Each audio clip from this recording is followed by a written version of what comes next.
We've got ourselves some Paldea Evolve today, ladies and gentlemen. That's right, gonna do a little bit of Scarlet and Violet.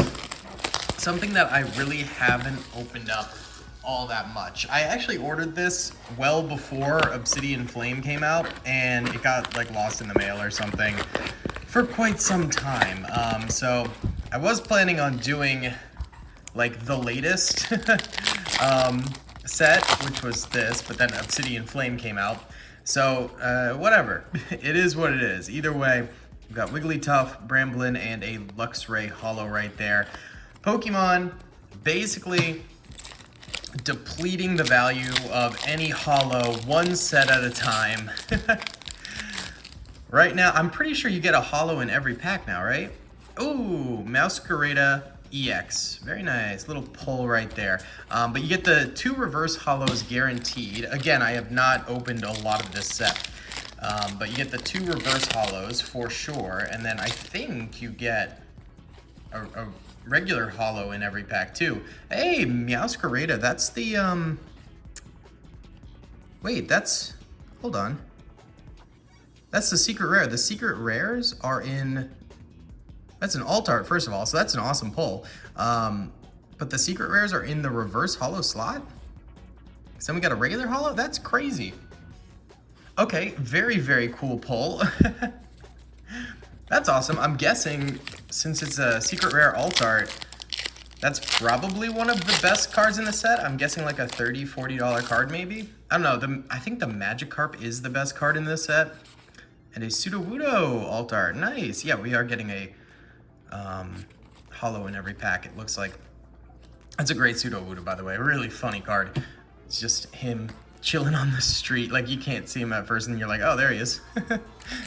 Pokemon literally just making street views right now. But yeah, I mean, at the moment, Pokemon just does not want there to be any value for reverse holos or holos. And I understand for reverse holos because I always think it's more fun to have a holo version of a card when you're playing in the card game. It's just a nice little treat that your entire deck could be reverse instead of regular. And so I think that's kind of fun. Just like as a Magic the Gathering player, it's always so much more fun to play with foils. Not more fun, but it just makes you feel fly. Makes you feel a little pizzazzy. And so, yeah, I mean, I get that. But then having every single card in the pack, or every single pack have a holo, Quaxley, and we got the Skeldridge. Oh, we got a double banger right here. So that's another secret rare. 272 out of 193. Skeldridge EX Gold, and then the Cloydsire, whatever. So we're getting all of the starter evolutions. That's kind of nice. This is actually turning into a pretty good box. I'm guessing that's a $15 to $20 card, something like that. I don't know. That's the thing, is I have not opened a lot of Scarlet and Violet. And so I don't know the prices super well. But what I do know is that they're not high. They are not high. I think people really loved Sword and Shield's ending. Some of the best Pokemon sets of all time happened at the very end of Sword and Shield. And Scarlet and Violet is not doing nearly as well. First of all, these gray borders, I just don't think people love them. On top of that, the double reverse into a holo, it's too much. It takes away the rarity, you know? It takes away the rarity. Also, these EX cards that we're getting, like this one right here, it's stupid. I like the golds, I like the alt arts, they look cool in EX, but then receiving like a sparkly weird EX card, it looks like a fake card you would find at the flea market. Genuinely, it looks like a fake card you would find at the flea market. And that's kind of a bummer to me. You know, it's kind of lame to see cards like that. I think on top of that, they're just overprinting. They're printing way too much and basically just going with nostalgia bait. I mean, Obsidian Flame right now, the draw cards are all Charizards, which are apparently really easy to pull. But not only that, it's like, man, how many goddamn Charizards are we going to have as a chase card in recent sets? You know, This might be controversial, but I think if you're in your entire... Oh, that'll be Bolt EX, the big tubby boy. I think that, you know, in your entire, you know, Scarlet Violet, Sword and Shield, whatever, the, you know, total overarching sets, I think you should have maybe 2 sets within that subset that has a Charizard in it. Maybe 2. Maybe 2. Like, and I think that's how it used to be. I feel like in all of X and Y, there was maybe 2 Charizards you could pull. There was the Team Up Charizard in Reshiram, and then there was the Evolutions Charizard. Maybe there was one additional or something like that. But when there was a Charizard in the set, it did feel at least a little bit special, you know? It was like, oh hey, that's kind of nice, that's a big pull. Now, it feels like every single set needs to have a Charizard. Well, it's like almost every other, I feel like, nowadays. Oh, we got the Raichu alt art. That's really cute. I like that a lot. The one thing they're doing really right is all these alt arts, man. That is what Pokemon is absolutely scoring with. I really like that. So yeah, it's just bizarre, man. I don't know. Like, too much Charizard, overprinting. I think people are a little burnt out, too, after such a good Sword and Shield set. So, overall, I think Pokemon, the cards as a whole, it's going downhill a little bit for me. Like, when a new Sword and Shield set came out and I saw what was in it and I saw how awesome it was, I was like hyped. I was like, I gotta rip some serious packs of this. With Scarlet and Violet, I'm just not as interested. It's just everything, man. I don't love the gray borders. I think they were cool for like the first set they did them in, and then after that I was like, you know what, the yellow, I call it nostalgia, but I think it looks better. I think it looks better. Beyond that, I honestly think that I'm just a little burnt out of Pokemon, so that is also taking its toll. But the pull rates are really high, so there's no value in this, you know?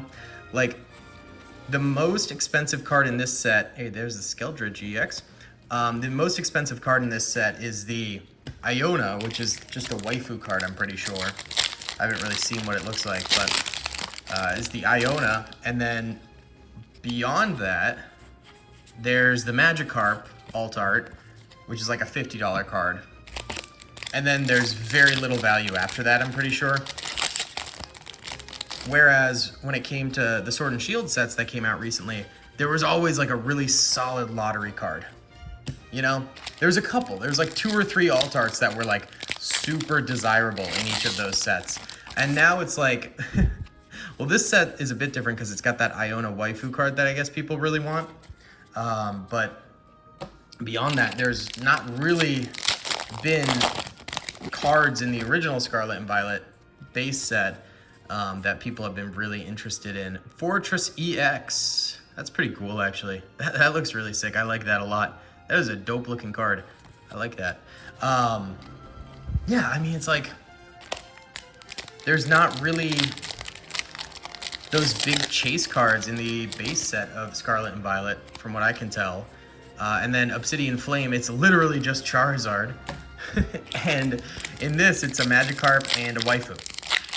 You know? Like, I really like the cards we've pulled so far, but they're just not really... Oh, Skeldra GX. Very nice. They're just not super lottery cards or anything like that, I'm pretty sure. Just not a lot of value there. I am having fun opening this. I think it is pretty cool, and I did want to do a mass opening of Scarlet and Violet at some point, and so I'm glad we're doing it now. And I'll probably do an Obsidian Flame booster box when the prices go down a little bit, because these boxes have not been really holding their value super well, so I'll be able to do that then. But yeah, I just feel like, I don't know. I've just been so into Magic too lately. Although Magic's so much more expensive. So it's kind of nice to take a little break and go into the Pokemans. You know what I'm saying? Saguero. That's a secret rare too? 255 out of 193? Oh wait, but this is technically 233 out of 193. Are they just counting all full arts as secrets now? That's bizarre. Interesting. Huh. I do have to say, the pull rates right now are a little silly. Like, we have a huge stack of really nice looking cards right there, which is kind of cool to some degree. But I mean, I want the pull rates to be good, but not too good. Like when Evolving Skies pull rates, I remember my Evolving Skies booster box, the one I opened, I ended up having like maybe 4 cards I set aside that I could count as pulls. Not including, I don't include regular holos. It was like 4 cards, 3 or 4 cards, and I was like, wow, there's $130 down the drain. You know, like pull rates, hey, Tinglu on the last pack. You know, that was absurd. Now the pull rates are absurd in the fact that we have this huge stack of cards that we've pulled. 1, 2, 3, 4, 5, 6, 7, 8, 9, 10, 11, 12. 12 out of 36. So 1/3 of the packs had a good pull in them. That's also a crazy ratio. I feel like they got it really right with like Lost Origin and stuff like that, where the pull rate was very good. Silver Tempest. Now they're getting a little silly. They need to like tone it down, but not too much. I don't know. Either way, guys, that's gonna be about it. Let me know what you guys think about Pokemon overall right now. I'll see you all in the next one. Peace. I hope you guys enjoyed that video. Be sure to click that subscribe button for more content, and hit the notification bell if you'd like to be alerted to whenever I live stream or upload. Thanks so much.